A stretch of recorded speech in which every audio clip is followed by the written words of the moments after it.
on this show, it's becoming clear that there is a specific individual who, and I see it from his fans, who has began noticing that I have been covering them quite a lot.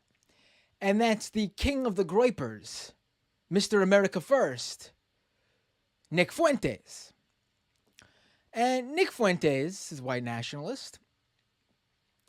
He is out there, and he, obviously, like all these other right-wingers, is not too happy with the outcome that sees Derek Chauvin being convicted of killing George Floyd. Not so surprising for a white nationalist. But Fuentes, he really is upset. And I don't think many of you have probably seen this clip like you might have seen the Fox News one. So I'll let Fuentes do the talking first. And we'll pause it along the way and react to what Nick Fuentes has to say. So here's Nick Fuentes on Derek Chauvin being convicted of killing George Floyd. Look at these, man. Look at these fucking people. Really? Look at this. I should have given you a warning here. What you're about to hear is quite disturbing. What he has to say about just regular, ordinary people outside taking in the conviction. He's watching a video clip here of the a breaking news report from ABC News when the Chauvin decision came in. Pig. Both of them. Fat, disgusting pig. This one and that one, too. And, what's really important to keep in mind as well is it's Derek Chauvin today, it's you tomorrow. Right. That's going to be at the forefront of so much of what you hear tonight. They really look at themselves. And let me actually make my image here as big as Nick Fuentes is here, so I could look like I'm like debating him or something.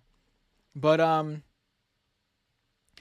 you are going to see just how many of these guys see themselves as Derek Chauvin, which really should tell you everything you need to know about some of these far right-wing figures we're about to hear from tonight, such as the one we're playing right now, Nick Fuentes. I'm sure Fuentes wishes he could have been on the upper end of that knee on George Floyd's neck when you hear how he talks in this clip. Look at these people in the streets and know that your dispossession, your death, show trial against you. Notice the slip of tongue there. Your death. Chauvin didn't die. Chauvin's the one who lived. Chauvin's life was actually never in danger. George Floyd died. George Floyd is dead because of Derek Chauvin. They don't care about the man who actually lost his life, though. The white cop who's just going to spend some time in prison. To them, that's the real tragedy. That's the death. You'll see this a lot in the other clips I show you, but let's continue with Fuentes. I'll be cheering for the same thing. That fat, ugly face, keep that in mind. That's the rest of our lives for the next century. That fat, ugly face cheering and screaming and fist pumping while it's you and your family and people that you love next. That's the real takeaway from all of this. So I don't feel extremely sympathetic to Derek Chauvin personally. I'm a little... That's debatable. That's debatable. But, okay, let's continue. To Derek Chauvin personally, I'm a little sympathetic. And yeah. Of course, it has implications about how the justice system is rigged, but take a look. Take a look at this brother with his phone, and the frizzy hair,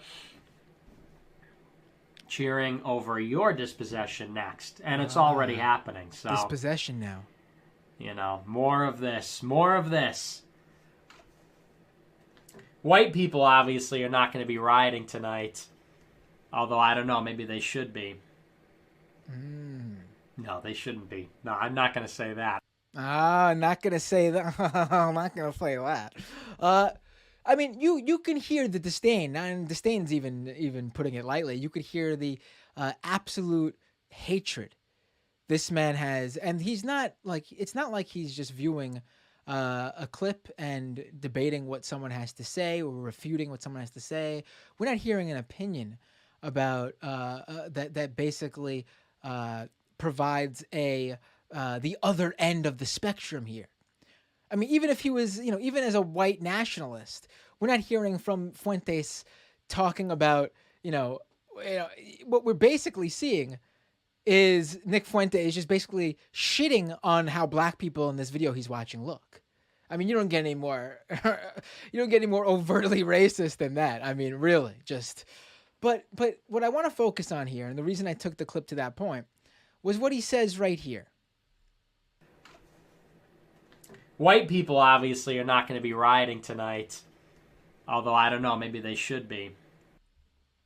White people ought to be right. You usually hear this actually when there's a case of a cop killing a white person, and the rights rebuttal to for just basically completely unsolicited rebuttal when that happens to black people.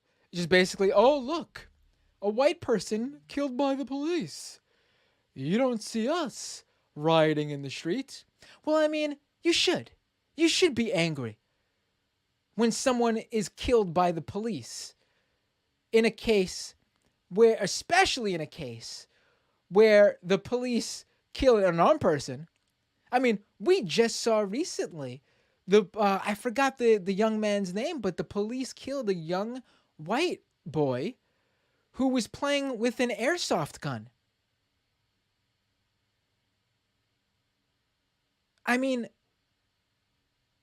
shades basically of Tamir Rice,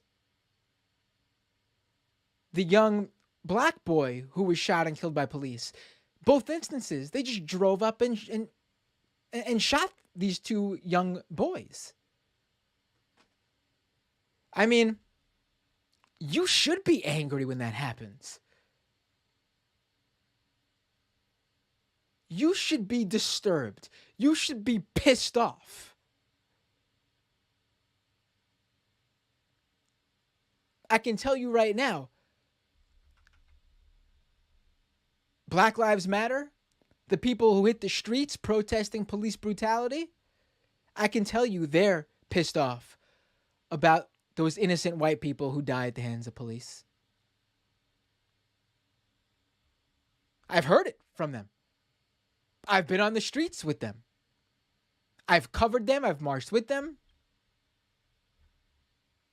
They're angry about that, and they've protested about that.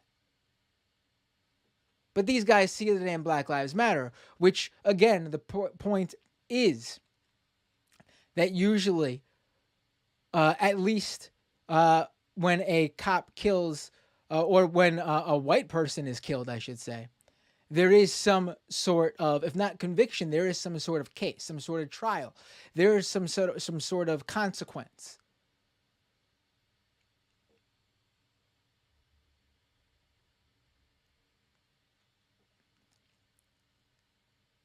It's just that black people are disproportionately killed. And in those cases, we rarely see even a court case. It even go to trial.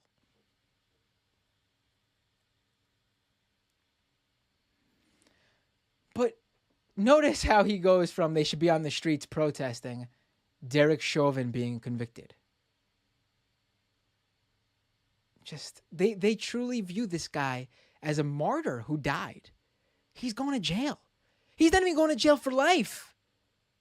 Max he could get is 40 years. What? How old's Chauvin? And I'd be shocked if he got 40 years. I'd be shocked if he got 40 years too. He's 45. So max is 40 years if he lives to 85, but you know how this works. He's not going to serve for the full term, I'm sure. Please. And also, I should add, going to jail isn't even like, it's not like, oh, like they're gone, like they're dead. No, not even. You can still interact with people in jail. They're alive. His family can still see him, talk to him, have conversations with him. George Floyd's family will get none of that ever again. George Floyd's daughter will never get to see him, talk to him ever again. Derek Chauvin's not dead. He's going to jail because he killed the man.